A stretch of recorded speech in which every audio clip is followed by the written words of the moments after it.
अनंत चतुर्दशी दिवशी बऱ्याच ठिकाणी या दिवशी गणपती विसर्जन हा उत्सव साजरा केला जातो.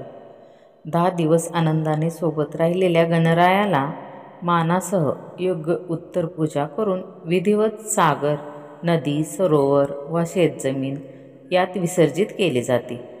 पुढच्या वर्षी परत येऊन असाच आनंद आमच्या आयुष्यात निर्माण करावा, आमच्यावर कृपा करून आमच्या विघ्नाचा नाश करा, अशी प्रार्थना केली जाते.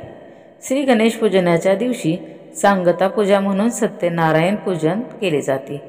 तसेच या दिवशी सायंकाळी अनंत म्हणजे भगवान विष्णू यांचे सत्यनारायण पूजन घालून पूजा केली जाते. स्वतःच्या कर्माचा गर्व झालेल्या कौंडिन्य ऋषीप्रमाणे आम्हाला दारिद्र्य, मनस्ताप, अपमान, निंदा, लाचारी येऊ नये. आमच्यात सदैव तुझ्या उपकाराची जाणीव, तुझ्या अस्तित्वाचे स्मरण आणि कृतज्ञता असू दे.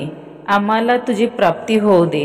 अनंत विश्वाला सामावून घेणाऱ्या प्रत्येक कणाकणाचा जो स्वामी आहे त्याच्या हातात आपली दोरी आहे हे भान असणे व त्यानुसार आपण कृती, विचार, आचार, स्वभावावर अंकुश असणे व त्या परमेश्वराचे प्रजापालक भगवान विष्णूचे व त्यांचेच अवतार असलेल्या परब्रह्म भगवान श्री स्वामी समर्थ महाराजांचे सतत स्मरण, चिंतन, नामस्मरण चित्ती असू दे, हे सांगणारा हा उत्सव आहे.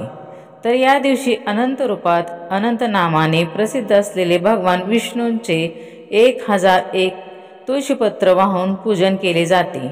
तुळशीसारख्या पवित्र भक्ती, त्याग आमच्यात निर्माण होऊन आम्हीही तुला प्रिय असू दे व तुझ्या चरणात, हृदयात आम्हाला तिच्यासारखे स्थान प्राप्त होऊ दे, हेच हे व्रत सांगत असते.